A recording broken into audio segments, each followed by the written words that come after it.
Iniciando a mensagem de hoje, nós vamos ler Filipenses 4:13. Abre aí comigo. Nós vamos ler bastante Bíblia hoje. Vai ser bom. Filipenses 4:13.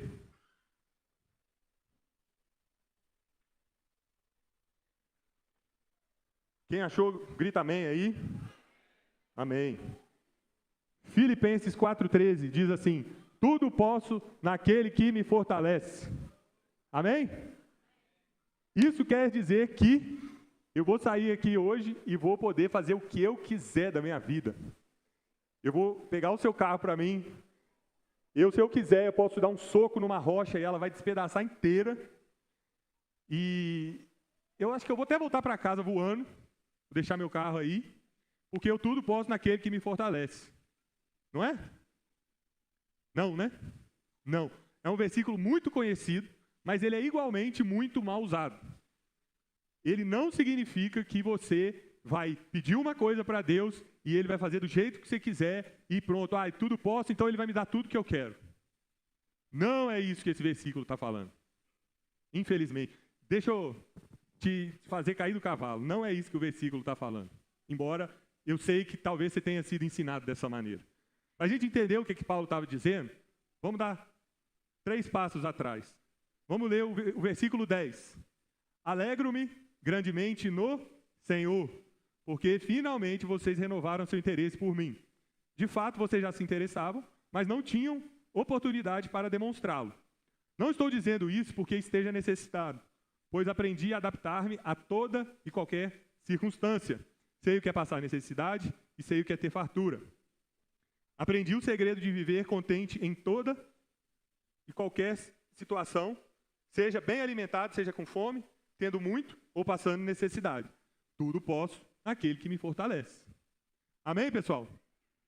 Tudo posso naquele que me fortalece significa que aquele que me fortalece é o centro da minha vida. É tudo que eu tenho. Ele que é o rei sobre todos, sobre tudo e sobre todos. Ele que me fortalece. E Ele me fortalece a maneira dele, do jeito dele, como Ele quer, para que eu faça o que Ele quer. Para que dê o resultado que Ele quer que dê. Então, tudo posso naquele que me fortalece é uma frase de alguém que não vive mais para si mesmo, mas vive para aquele que o fortalece. O principal nessa frase é Jesus. Não sou eu e não são as minhas necessidades. Porque se eu tudo posso no que me fortalece, quer dizer que eu vivo para Ele. As minhas necessidades, as minhas circunstâncias não importam. Mas circunstâncias são importantes. Circunstâncias são importantes. Mas elas não são determinantes. Se acontece alguma coisa na sua vida, de ruim, que você não gostaria, que você queria o contrário, acabou a sua vida? Aí você vai fazer birra e vai falar assim, não quero, não gosto, não tal e tal. Não. Se você tudo pode naquele que te fortalece, quer dizer que as circunstâncias são importantes, o que acontece te afeta, porque você é humano, ok? Mas, para um cristão de verdade, o que move a sua vida? O que transforma de verdade tudo o que você tem? O que faz? O que é determinante para a sua vida? A palavra e a glória de Deus. Glorifica a Deus? Amém. Está de acordo com a palavra de Deus? Amém. Glória a Deus. Mas eu estou mal. Você precisa de Jesus. Você precisa de viver para Deus. Você precisa de viver com foco nele. Mas eu estou com uma doença e eu posso morrer a qualquer momento. Você precisa de Jesus. Você precisa de Jesus. Ele pode te salvar com o mínimo movimento dele. Com o sopro do nariz dele, Ele pode te salvar. A hora que Ele quiser. Do jeito que Ele quiser. Ele vai fazer? Não sei. Mas não importa. Porque a sua conduta, a forma que você vai viver não vai mudar. Por quê? Porque você vai viver para Deus. Você vai viver para a glória de Deus. Você vai viver fazendo o que Deus já te mandou fazer. E não o que você quer fazer. E não os seus planos. Mas é difícil. É difícil. Tem ninguém falando que é fácil. É muito difícil. É só através do Espírito Santo que a gente consegue. Mas, e aí? É difícil, então eu vou viver do jeito que eu quiser, vou cruzar os braços e, deixa para lá. Não funciona assim. É difícil para você? Imagina, para Paulo. Ele escreveu esse livro na cadeia, ok? Ele estava preso quando escreveu Filipenses. Você não tem nenhuma barra de ferro em volta de você. Você não tem nenhuma bola de ferro amarrada no seu pé. Você não está de algemas. Então, para você vai ser um pouco mais fácil que para Paulo, não vai? Só que precisa ter coragem. Precisa falar assim, eu tudo posso naquele que me fortalece, porque aquele que me fortalece é soberano, é rei, é fiel. Não há outro igual. Eu não estou adorando um chefe, um poderoso, alguém rico, alguém famoso, alguém bonito. Eu estou adorando o rei dos reis. Aquele que juntou toda a água na palma da sua mão. Aquele que fez os céus e a terra. Aquele que tem o nome mais alto. Aquele único que é digno de louvor e adoração. E por isso eu posso todas as coisas. Porque eu quero a vontade dele. E ele pode todas as coisas. Eu sou simplesmente um soldadinho aqui no quartel, falando assim, Senhor, seja feita a tua vontade. Seja feita a tua vontade. Ah, mas e a minha vontade? Entrega a sua vontade na mão dele. Você já viu alguém entregar alguma coisa para Deus e sair mais pobre? Pobre que eu digo não financeiramente, mas você dá alguma coisa para Deus e ficar sem? Entreguei minha vida para Deus e aí Deus me deixou na mão. Eu fui generoso com alguém, Deus me mandou dar uma oferta, fazer alguma coisa e faltou pão aqui na minha casa. Vocês já viram isso acontecer? Não acontece. Você não é mais generoso que Deus. Você não é alguém que vai entregar alguma coisa para Deus e vai surpreendê-lo e vai ficar sem e vai dar algum problema. E assim aconteceu na vida de Paulo, que estava preso, escrevendo isso para a gente. Então, para a gente ganhar mais contexto ainda, nós vamos fazer uma viagem aqui no livro todo de Filipenses. Volta comigo aí no capítulo 1, por favor. Capítulo 1 começa com ele fazendo oração pela igreja, né?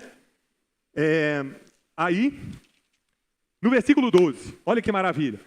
Quero que saibam, irmãos, que aquilo que me aconteceu tem, ao contrário, servido para o progresso do Evangelho. Como resultado, tornou-se evidente a toda a guarda do palácio e a todos os demais que estou na prisão por causa de Cristo. E os irmãos, em sua maioria motivados no Senhor pela minha prisão, estão anunciando a palavra com maior determinação e destemor. Ele estava falando sobre a situação dele. Eu estou preso, mas isso está servindo de glória para Deus. Se você estivesse no lugar dele agora, como que ia estar seu coração? Amém. Eu estou aqui nessa cadeia, mas é porque então tem guarda precisando converter, precisando ouvir sobre Jesus. Os prisioneiros aqui estão precisando de Jesus, então é por isso que eu estou aqui. Ou você ia estar assim, eu fui injustiçado, credo. Nossa, armaram para mim e me botaram aqui na cadeia. Nós temos essa cultura de viver sempre olhando para o nosso umbigo e falando assim, eu sou um coitado. Eu não consegui por causa disso, eu não consegui por causa daquele. Eu não tive oportunidade porque ninguém me deu. E Paulo lá preso e falando assim, está servindo para a glória do Evangelho. Amém. Paulo estava preso injustamente, ele estava preso por pregar o Evangelho. E falando assim, olha, ao contrário do que pensam, está servindo para a expansão, para o avanço do Evangelho. Até quem não estava pregando está me vendo aqui por causa de Cristo e começou a pregar. Primeiro ensinamento aqui, gente, seja injusto, seja o que quer que aconteça, glorifica ao Senhor nessa situação. Ele não dorme, ele não cochila, ele não é pego de surpresa. Se você for injustiçado, ele quer usar para alguma coisa. Eu não sei para quê, mas ele sabe. Pega a perspectiva de filho e fala assim, o meu pai não me abandona. Logo, eu vou ver o que está acontecendo e vou transformar isso aqui em bênção, primeiro para a expansão do Evangelho. E depois, se sobrar um tempinho, vai chover uma bênção, vai respingar uma bênção em mim. Mas eu estou preocupado com o meu pai, eu estou preocupado com os assuntos de Jesus. Eu quero mais dele, eu quero conhecer mais dele, eu quero ser mais igual a ele, eu quero amar ele, eu quero odiar o que ele odeia, eu quero amar o que ele ama. Eu quero viver só para ele. Eu quero viver com os olhos no alto e não com os olhos no meu umbigo, nas minhas necessidades. É o ponto que nós temos que chegar. É aí o ponto que a gente vai viver e falar para ele, Senhor, me leva àquele lugar que o Senhor importa mais do que eu vejo, do que as circunstâncias, do que todas as outras coisas. Porque deixa eu te contar um segredo, não vale a pena viver por nada mais. Não vale. Se você não é um escravo de Cristo, você é escravo de qualquer outra coisa. Você não vai viver alheio, você não vai viver assim, eu sou autônomo, as minhas ideias são minhas, eu vivo sozinho. Você não vai. Você vai ser escravo de alguma coisa. Não é melhor ser escravo do Todo-Poderoso, onisciente, onipresente, maravilhoso e, graças a Deus, um Deus onipotente, ele é bom e justo.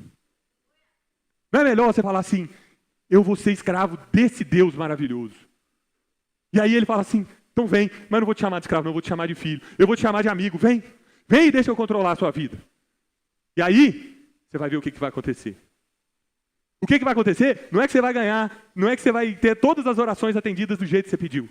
O que você vai ganhar é um pai do seu lado, que te acolhe, que te faz bem, mas você vai ganhar o rei dos reis do seu lado, como pai. É ele que importa. Não importa o que ele vai te dar, é ele. É o conhecimento dele. É saber quem ele é. É buscar ele todos os dias e falar assim, eu conheço a Deus. Os meus olhos viram o Senhor. E isso basta. Ele vai abrir porta, ele vai te abençoar, ele vai te proteger, ele vai fazer um monte de coisa.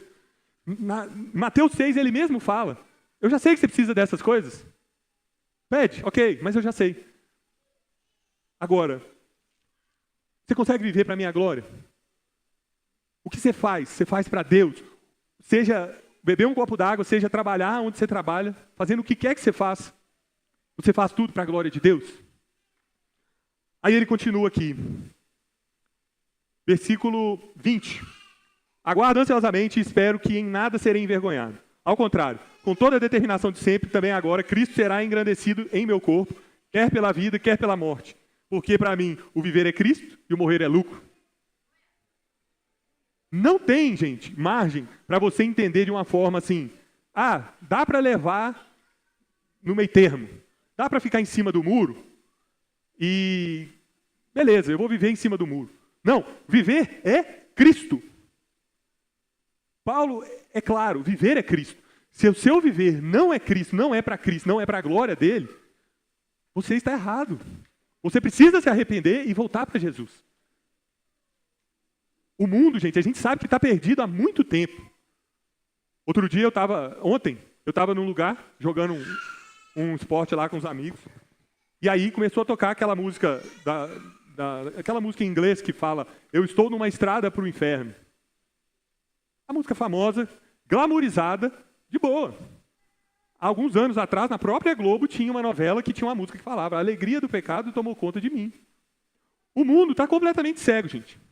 Não tem saída para o mundo a não ser arrepender e crer em Jesus. Agora, esse tipo de pensamento, essa suavização do evangelho, entrou também na igreja.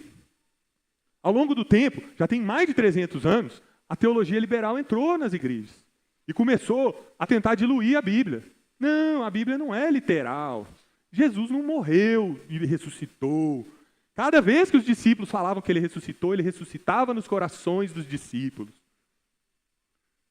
Vai para o inferno essa palavra, de onde ela veio, ela retorne para lá. Jesus Cristo viveu, morreu e ressuscitou. Vieram várias doutrinas tentando amolecer e suavizar o evangelho, e a igreja aceitou com aquela desculpa de assim, é preciso suavizar a palavra para quem não conhece a palavra poder recebê-la. Não, você não precisa ajudar a palavra de Deus.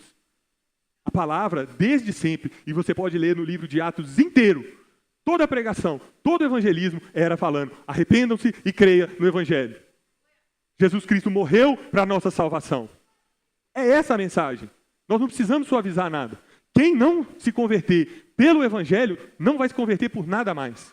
Pode ficar animado, pode ficar eufórico, mas conversão é somente através do evangelho. Entrou um pensamento na igreja de que moralidade é evangelho. Não, porque temos que ter uma família legal, uma família assim, assim, assim, e tal, e temos que fazer o bem, e temos que isso e aquilo. Temos, ok, mas o evangelho não é isso. O evangelho é que o Filho de Deus morreu e sangrou até a última gota de sangue para que você pudesse ter vida e vida eterna. Isso é o evangelho, é isso que você precisa. É a esse evangelho que você precisa render a sua vida e falar assim, realmente, eu não dou conta, eu não consigo. Eu preciso do Senhor, eu preciso viver aos pés dele, porque na minha própria força vai dar errado. É disso que o mundo precisa, é disso que eu e você precisamos. O seu sofrimento não é pela circunstância que você está. Não é pelo que você precisa, não é pelo que você perdeu, não é pelo que você está buscando. O seu sofrimento é distância desse evangelho, distância da palavra da salvação, distância de Jesus. A igreja, muitas vezes, ela está próxima, orbitando em volta dos eventos, orbitando em volta da palavra, orbitando em volta. Mas quem é Jesus? Você tem um relacionamento íntimo com ele? O que é o evangelho? Você conhece o evangelho? Você é apaixonado pelo evangelho? Se alguém te sugere alguma coisa que está fora da Bíblia, você fica com raiva. Você sabe o que está fora da Bíblia e o que não está? É um evangelho radical desse que nós precisamos viver. Nada que a gente possa pensar em fazer é tão radical do que o que ele fez por nós. Nada. A gente viver por Jesus, a gente viver de acordo com esse livro aqui, com tudo que nós temos, não é tão radical do que o que ele mesmo fez por nós. E não tem nada mais que vale a pena viver a não ser por Jesus. Se você coloca qualquer outro tipo de alvo na sua vida, você vai terminar a sua vida mal. Hoje você pode estar bem, hoje você pode estar com o bolso cheio de dinheiro, hoje você pode estar rico, bonito e famoso. Mas sem Jesus, você está fadado a ir para a perdição. Sem Jesus é a morte eterna.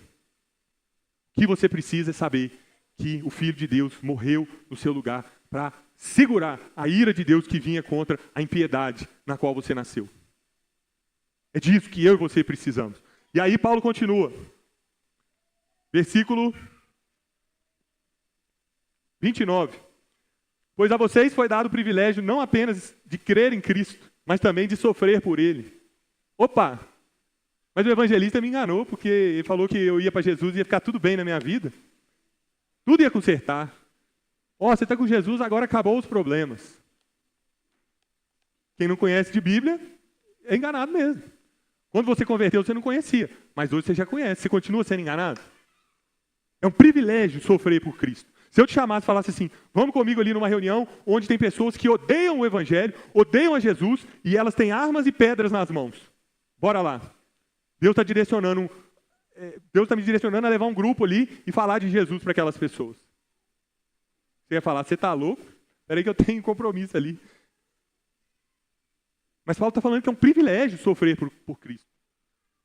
Não é assim, seria legal, seria bom, talvez, né? Nossa, estou sofrendo por Cristo. Não, é privilégio. Privilégio. É uma coisa boa. É uma coisa da qual você pode se alegrar nela. Vocês entendem que não faz sentido para alguém que está preso nessa terra? Que alguém que está com as raízes fincadas aqui, falando assim, não, legal, beleza, mas eu preciso, eu quero, eu preciso de um alívio, eu preciso disso, eu preciso daquilo outro. Jesus vai te dar um alívio, Jesus vai fazer coisas boas para você, Ele vai te abençoar. Ele é Pai.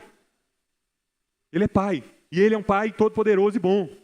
Só Ele é bom, e Ele é muito bom, e Ele vai fazer para você. Mas o que Ele quer é exatamente que você tire os olhos e entre numa visão, numa cultura, de que você vai ver esse versículo e falar assim, é um privilégio sofrer por Cristo. Aleluia! É um privilégio sofrer por Cristo. O meu sofrimento por Cristo é um privilégio, é uma alegria para mim. Morrer para mim é lucro, viver é Cristo. Se você não quiser tirar o cinto de segurança e se jogar e falar assim, eu sou do Senhor, realmente, essa palavra, tudo que Paulo escreveu, você vai achar maluquice, você vai achar doideira. Só que você adora o cinto de segurança, o meu emprego, a minha fama, a minha beleza, tudo que eu já fiz, a força do meu braço. Na hora que você tirar e falar assim, é tudo seu, Senhor. Se o Senhor quiser levar, o Senhor leva. Se o Senhor quiser manter, o Senhor mantém. Inclusive, entre parênteses, você está no seu emprego porque Deus te mantém lá. Você saiu do seu emprego essa semana, esse mês passado, é porque Deus te tirou de lá. O que vai mudar é só você falar assim, amém, Senhor, eu desisto de lutar com o Senhor. Eu desisto, eu estou aqui e eu preciso do Senhor, eu preciso viver para o Senhor, eu preciso entregar tudo a Ti. E a gente sabe que Ele vai devolver tudo melhorado. Melhorado não significa melhorado na visão que a gente acha que é melhor, mas na visão que Ele acha que é melhor para nós. Que Ele sabe que é melhor para nós. Só que nós precisamos fazer isso. Qual foi a última vez? Eu acho que eu pergunto isso aqui toda vez que eu prego aqui. Eu preguei aqui há um mês atrás. Qual foi a última vez que você entrou no quarto e falou assim, Senhor, não me tira desse lugar até que eu te veja. Não me tira desse lugar até que eu saia daqui com os olhos abertos, sabendo que há uma guerra espiritual, que o Senhor já venceu, mas o inimigo quer a minha família, quer a minha alma. Os meus desejos querem me levar para longe do Senhor. Eu preciso ver a Ti, Jesus. Eu preciso Te conhecer. Eu preciso conhecer Teu Evangelho. Eu preciso ter uma revelação do Seu Evangelho, conforme a Bíblia me ensina. Eu leio, Jesus. E eu não tenho uma revelação de quão maravilhoso é o Senhor. Quão maravilhoso foi aquele sacrifício que o Senhor fez no meu lugar, para que eu pudesse ter vida, para que eu não fosse eternamente para o inferno. Qual foi a última vez que você fez isso, meu irmão? O problema não é que você não consegue orar, o problema é que você desistiu de orar. O problema é que você acha que orar é falar assim, amém, Senhor, eu te abençoo, elimine minha família, amém, tchau, e dorme. Orar não é isso, orar é você botar o joelho no chão e falar assim, Senhor, eu estou desesperado, eu preciso, eu quero. Se você conhecesse alguém na terra que pudesse fazer uma coisa para você, que você quer muito, você ia lá bater na porta e falar assim, me ajuda, pelo amor de Deus, me ajuda, me ajuda, me ajuda. Por que você não faz isso com Deus? Pela salvação da tua alma. Pelo destino eterno, de onde você vai morar. Os seus filhos. É disso que eu estou falando. É de você viver com os olhos mais no alto do que com os olhos aqui embaixo. Porque o que está aqui embaixo não vale a pena a gente se matar pelas coisas daqui. Se você se matar, se você se esfolar pelas coisas daqui da terra, você vai entrar em depressão, angústia, parafuso, você vai ficar louco. É bem reto, é bem objetivo, igual Paulo está falando. Se você não buscar a Deus, se você não viver para Deus, nada mais vai fazer sentido na sua vida. Tem pessoas que vêm para a gente com vários problemas na vida, vários. Eu olho e falo assim, meu Deus, por onde que a gente começa a conversar? E aí, eu chego e falo, como é que está seu devocional? Ah, pastor, nem sei o que é isso mais, tem anos que eu não consigo fazer, é menino chorando, é não sei o quê, é meu marido que não ajuda, Aí o que eu falo, em primeiro lugar volta para Deus. Volta a ter intimidade com Deus, busca a Deus, volta a conhecer Ele. Aí, nós vamos arrumando, eu vou te ajudar nessa área que eu conheço alguém para te ajudar e tal, e vou tentando ajudar a pessoa, mas se a raiz está ferrada, o que adianta consertar o segundo andar? Se o fundamento está quebrado, o que adianta tentar construir em cima? Cristianismo, gente, é a pior religião para você viver em cima do muro. É porque não existe muro. Ou você está com Deus, ou você está contra Deus. Jesus falou isso, quem comigo não ajunta, espalha. É bem reto e objetivo, não tem como a gente falar, não, tem que interpretar. É isso, viver é Cristo. Aí Paulo continua, no capítulo 2, ele fala da humildade cristã. Então, humildade é o quê? Não é pensar menos de você mesmo. Ah, eu sou um coitadinho, eu sou um nada. Não é isso. Isso aí é querer aparecer. Humildade é pensar menos em você. E aí, a partir do versículo 5, ele fala em quem que a gente deve pensar. Olha que maravilha. Seja a atitude de vocês a mesma de Cristo Jesus, que embora sendo Deus, não considerou que o ser igual a Deus era algo a que devia apegar-se, mas esvaziou-se a si mesmo, vindo a ser servo, tornando-se semelhante aos homens. E sendo encontrado em forma humana, humilhou-se a si mesmo e foi obediente até a morte, e morte de cruz. Por isso Deus o exaltou à mais alta posição e lhe deu o nome que está acima de todo nome, para que ao nome de Jesus se dobre todo o joelho, nos céus, na terra e debaixo da terra. E toda língua confesse que Jesus Cristo é o Senhor para a glória de Deus Pai. Se esse é um Deus pelo qual não vale a pena entregar tudo o que você tem, eu não sei mais nada nessa vida. Se a gente precisa, no dia a dia, ficar tentando empurrar, convencer os irmãos a se lançar em Deus, está muito difícil. É preciso a gente entender que nós não estamos adorando um dono de empresa. Nós não estamos adorando alguém que é bom, que é legalzinho. Nós estamos adorando, nós estamos entregando a nossa vida para Deus. Como que você vai entregar mais ou menos? O Senhor é Deus, mas eu vou entregar só um pouquinho para ver o que dá e o resto eu guardo. A sua palavra é maravilhosa, inerrante, eterna, mas eu vou tratar ela como sugestão, Senhor. Tá legal, eu vou ler um versículo do dia e depois uma caixinha de promessas. Não faz isso, meu irmão, não faz, porque não é o que Deus tem para você. Você está querendo migalha e Ele está te dando um banquete. Você está achando que a migalha está gostosa, mas você tem que ver o banquete que Ele prepara para você. Você precisa se jogar, se lançar em Deus. Aí ele termina o capítulo 2 falando de alguns irmãos, de alguns discípulos. Aí ele começa o capítulo 3 falando o quê? Finalmente, irmãos, alegrem-se no Senhor. Olha o que ele estava falando logo antes, versículo 29 do capítulo 2. E peço que vocês o recebam no Senhor com grande alegria e honrem homens como esse, porque ele quase morreu por amor à causa de Cristo, arriscando sua vida para suprir a ajuda que vocês não podiam me dar. Finalmente, irmãos, alegrem-se no Senhor. Alegrem-se no Senhor. O irmão quase morreu. Aleluia, alegre-se no Senhor.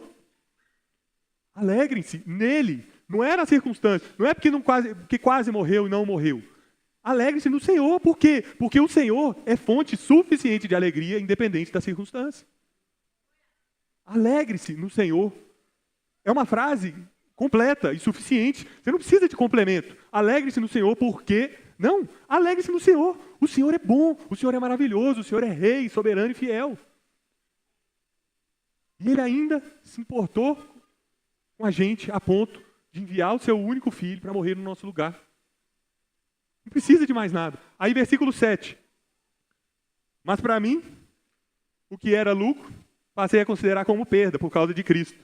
Mais do que isso, considero tudo como perda, comparado com a grandeza, com a suprema grandeza do conhecimento de Cristo Jesus, meu Senhor, por quem perdi todas as coisas. Eu as considero como esterco para poder ganhar Cristo e ser achado nele, não tendo a minha própria justiça que procede da lei, mas que vem mediante a fé em Cristo. A justiça que procede de Deus e se baseia na fé. Isso aqui é outro ponto que leva as pessoas para longe de Deus. A justiça não é a nossa própria justiça que vem da lei. Eu consigo fazer, eu sou bonitinho e Deus vai me ajudar. Deus, eu estou fazendo tudo certinho, viu, Jesus? Agora o Senhor terá um jeito de me recompensar. Isso é uma doutrina, é uma heresia. É uma heresia você falar que a salvação é por obras. A salvação é mediante a fé. É mediante a fé. E todos aqueles que professam que a salvação ela vem pela prática da lei, estão falando uma heresia. E estão te jogando para longe de Jesus. Essa foi uma outra coisa que entrou na igreja de alguma forma. E começou a desviar os irmãos da fé genuína em Jesus. É somente através da fé em Jesus. Depois que você crê, Ele vai te transformar e você vai fazer boas obras. As boas obras são evidências de que você foi salvo. Mas elas não são critério para você ser salvo, porque senão você não seria. Eu não seria, ninguém seria. Ia ficar Deus, Jesus e o Espírito Santo no céu sozinhos. Sozinhos lá esperando. Ninguém cumpriu a lei, ninguém foi perfeito, ninguém é bonzinho, ninguém é bonitinho. Nós vamos ficar aqui sozinhos. Mas não foi o que Ele fez. O próximo versículo que eu quero ler aqui, ó. Irmãos, versículo 13. Irmãos, não penso que eu mesmo já tenha alcançado, mas uma coisa faço. Esquecendo-me das coisas que ficaram para trás e avançando para as que estão adiante, prossigo para o alvo, a fim de ganhar o prêmio do chamado celestial de Deus em Cristo Jesus. Gente, o que tem de gente preso no passado, preso em, eu tenho que fazer, eu tenho que acontecer, você não sabe o meu passado, você não sabe o que eu fiz no passado. Eu não sei seu passado, mas eu sei o passado de Paulo. Ele era assassino de cristão. Ele matava cristão. Alguém professava que Jesus Cristo era o Senhor, ele ia lá e mandava matar. E hoje ele está falando o que para você? Esquece o que ficou no passado. Você consegue tomar um conselho de um cara desse? Porque é bonito ler isso aqui, esquecendo o que ficou para trás, mas é um ex-assassino de cristão. É um ex-perseguidor da igreja. Falando para você, esquece o passado. Aí você está assim, nossa, mas em 1992 eu respondi mal para a irmã, e isso me afeta até hoje. Meu irmão, larga isso para trás, confessa o que você tem que confessar, retribui o que você tem que retribuir, restitui o que você tem que restituir e segue em frente para o alvo. Esquece das coisas que ficaram para trás, faz o que você tem que fazer e segue para o alvo. Pede o perdão que você tem que pedir e segue para o alvo. Mas a pessoa já morreu. Faz uma oração com o pastor, chama um bispo, chama o Jaspion, faz uma oração e fala assim, eu quero me livrar disso. E segue para o Senhor, segue para o alvo. O Senhor está te chamando a viver uma vida com Ele. O perdoador de Israel, o homem que vai te perdoar, o Deus maravilhoso, que quer que você siga em frente, quer que você perdoe e seja perdoado, Ele está falando, prossegue, esquece o passado e prossegue para o alvo. Você vai ficar amarrado no passado. Isso, sabe o que é? É confiança nas suas obras. Mas eu não sou bom o suficiente para Deus me aceitar. Isso tem uma aparência de humildade, mas é um baita orgulho isso. Se você acha que você precisa, eu preciso consertar isso e aquilo para Jesus me aceitar, você está botando condição que nem Ele botou. Arrependa-se, creia no Evangelho e pronto. Não tem nada no meio ali. No processo você vai perdoar, você vai ser perdoado, você vai abandonar o que você tem que abandonar, você vai fazer o que tem que fazer. Mas é arrepender e crer no Evangelho e caminhar nessa direção. É isso, não tem segredo. Qualquer coisa que falarem para você que você precisa para ser salvo, é heresia, não aceita. Crê no Senhor Jesus, arrepende dos seus pecados e segue em frente, prosseguindo para o alvo. Com os olhos fitos no autor e consumador da nossa fé. É isso que importa para mim e para você. Nada mais importa. Aí ele continua aqui, versículo 18. Pois como já disse repetidas vezes, e agora repito com lágrimas, há muitos que vivem como inimigos da cruz de Cristo. O destino deles é a perdição. O seu Deus é o estômago, eles têm orgulho do que é vergonhoso, só pensam nas coisas terrenas. A nossa cidadania, porém, está nos céus, de onde esperamos ansiosamente o Salvador, o Senhor Jesus Cristo. Olha como é claro e forte esse texto. Ele fala que os inimigos da cruz de Cristo, o Deus deles é o estômago. E ele não está falando aqui de lasanha, não. Essa lasanha que você está pensando que você vai comer aí depois do culto. O Deus deles é o estômago, significa aquelas pessoas que vivem para o seu próprio prazer. Quer que tudo seja satisfeito para si mesmo. O meu jeito é da minha forma. Senhor, não mexe em nada, que está tudo organizadinho. Eu quero assim, eu sou assim, não vou mentir, eu sou assim, eu faço assim, e eu quero assim, não vou arrepender porque é ele que está errado, não vou fazer diferente. Eu vou largar meu casamento porque eu quero ser feliz. Esses têm o Deus, estômago. Querem tudo do jeito. Paulo está falando que você é um inimigo da cruz de Cristo. Olha que forte, como que nós temos que clamar pela nossa alma, gente. Aí depois ele fala, eles têm orgulho do que é vergonhoso. É quem não se arrependeu do pecado. Sabe que é pecado. Sabe que não deve fazer. Mas ao invés de orar e clamar e falar, Senhor, me livra disso. No fundo está lá rindo. Mas é gostoso. Mas é legal. Tem alegria no que é vergonhoso. Tem prazer no que é vergonhoso. É inimigo da cruz de Cristo. E só pensam nas coisas terrenas. O que é terreno tem muito mais peso para essas pessoas do que o que é espiritual, do que o que é celestial. Nós precisamos mudar essas coisas em nós. A exposição da palavra ela é boa exatamente para você chegar e falar assim, meu Deus, eu estou fazendo isso. Meu Deus, o que está acontecendo na minha vida? Eu preciso mudar, eu preciso da misericórdia de Deus. É isso que a palavra de Deus tem que fazer no seu coração. É você olhar e falar assim, eu quero mudança. Tem um casal que a gente ama muito, eu e minha esposa, e eles chegaram pra gente essas três últimas semanas, e ligando pra gente, tentando encontrar e tal, vamos marcar e dava errado, não sei o que e tal. Aí a gente conseguiu encontrar essa semana. E aí o casal chegou e falou assim, nós queremos viver com tudo para Deus. Nós queremos entregar tudo, nós queremos servir a Deus, nós queremos viver do jeito de Deus. Eu falei, nossa, que maravilha se eu recebesse mais visitas desse jeito. E o casal é dono de empresa, o casal tem 3 filhos, sendo que 2 deles são bebês. O outro também é pequenininho. Não tem desculpa, gente. Não tem, mas eu estou numa transição. Acaba essa transição logo. Acaba e segue para o alvo. Mas é porque o meu filho, é porque daqui a 2 anos eu vou engravidar. Serve ao Senhor agora, com a capacidade que você tem. Se é para você viajar pela nação falando de Jesus, ok, talvez a sua gravidez vai atrapalhar, mas a sua gravidez não vai atrapalhar você fazer um negócio aqui e outro ali. A sua transição não vai impedir de você receber uma célula na sua casa. A sua transição não vai impedir de você servir ali no ministério, de projeção, de mídia, o que quer que seja. O problema é que a desculpa vem, e você acha que é uma desculpa espiritual, mas na verdade é você vivendo para você. É você não querendo viver mais para Deus. É você não se dispõe falando, Senhor, está aqui os meus talentos, eu vou te servir, eu vou me entregar. É muito mais gostosinho chegar na hora do culto e sentar e beleza. Mas não, eu vou chegar mais cedo, eu vou me preparar, eu vou me envolver com o ministério, vou servir lá. É isso que Deus está esperando de você. É isso que Deus quer. Aí, capítulo 4 vem, versículo 4. O que é que ele fala? Alegrem-se sempre no Senhor. De novo. Só que agora ele meteu um sempre bem grande na nossa cara. Alegrem-se sempre no Senhor. Novamente direi, alegrem-se. Aí, ele já passa ali mais ou menos para o texto que a gente começou, que é o tudo posso naquele que me fortalece. Se a gente não viver para o Senhor, a sua vida vai continuar sem sentido. Enquanto você colocar nas circunstâncias o poder de propósito e sentido na sua vida, você vai se frustrar. Às vezes, você entrou aqui, nunca entrou numa igreja, e está falando assim, bom, eu queria isso. Às vezes, você já entrou 1000 vezes e nada muda. Todo tipo de situação eu creio que tem aqui. Mas, uma coisa é fato. Todos nós aqui hoje precisamos clamar para que Deus nos atraia para mais perto dele. Clamar por essa intimidade com ele dia após dia. Não tem ninguém que é super espiritual. Não tem ninguém que não precise buscar a Deus todo santo dia. Botar o joelho no chão e buscar a presença, a glória, a palavra de Deus. Você precisa fazer isso, meu irmão. Você precisa fazer isso. Não é ninguém que vai fazer. Não requer um ritual.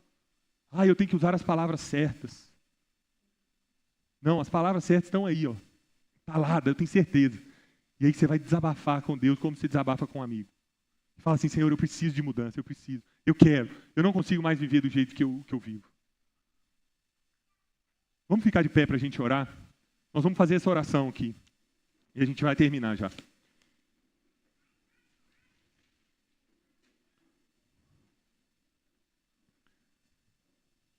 Muitas vezes as pessoas falam comigo assim, mas pastor, você prega uma palavra muito forte, muito incisiva. E se um dia acontecer alguma coisa, der alguma coisa de errada, se fizer alguma coisa de errada, acontecer alguma coisa de ruim? Eu respondo assim, gente, mas o que eu prego toda vez nós precisamos voltar para dentro do quarto, botar o joelho no chão e falar que a gente não dá conta. Falar que a gente não consegue. Eu sou o primeiro a falar assim, gente, se eu não der o doido e entrar para dentro do quarto para orar e botar o joelho no chão, a minha carne também não vai querer. Se eu não pedir para Deus me proteger, eu vou fazer coisa errada.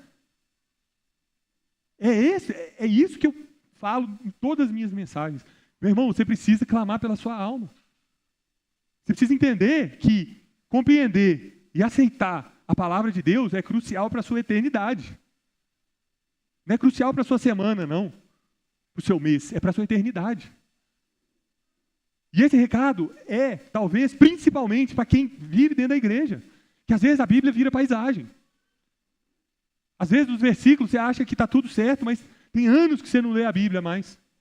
Às vezes você é crente de muitos anos e nunca leu a Bíblia inteira. Está na hora de você chegar e falar assim, eu ajo como quem quer o Senhor, como quem vai viver com os olhos no alto. Eu vou ser membro da igreja. Tem gente que visita aqui, visita lá, visita aqui, visita lá, visita aqui, visita lá. Escolhe um lugar e se planta. Salmo 92 fala, plantados na casa do Senhor, florescerão nos átrios do nosso Deus. Não é saudável você ficar indo de lá para cá. Pode visitar? Pode. Quem é daqui pode visitar? Pode. Mas qual que é a sua família? Aonde você está plantado? Aonde você vai chegar e falar assim, eu quero. Eu estou aqui para servir. Conta comigo. Eu quero amigos. Eu quero me enturmar aqui. Eu quero servir. Eu quero. Faz isso. Sua jornada vai ser muito mais prazerosa. Vai ser possível, porque sozinho em casa ninguém consegue. Entrar, agente secreto numa igreja e sair, acaba o culto, some, não relaciona com ninguém, não faz nada. Não vai te levar a lugar nenhum, meu irmão. Abre a tua casa para ter uma célula lá, nós estamos precisando de anfitriões. Chega para o líder da sua célula e fala assim, me treina que eu quero ser líder na próxima multiplicação. Está precisando de alguma coisa? Quer que eu organize a escala do lanche? O que eu posso fazer? Como eu posso ser útil? Como eu posso demonstrar que o Senhor vive em mim e que Ele é a prioridade máxima na minha vida? Como eu posso ser diferente? Como eu posso fazer o meu Senhor ser glorificado? Porque esse é o meu interesse, em nome de Jesus. Tudo que eu vou fazer vai ser para Ele. É isso, meu povo. É isso. Não vamos nos contentar com menos do que nós podemos no Senhor. E nós podemos tudo no Senhor. Você pode ser diferente, você pode fazer o que Ele quer, você pode buscar a vontade dEle. Basta hoje você chegar e falar assim, eu não vou viver mais para mim mesmo, mas por aquele que por mim morreu e ressuscitou. É por Ele que eu vou viver. E aí você vai começar uma jornada, você vai começar uma transformação e Ele vai completar até o dia que Ele voltar. Amém? Feche seus olhos comigo, vamos orar.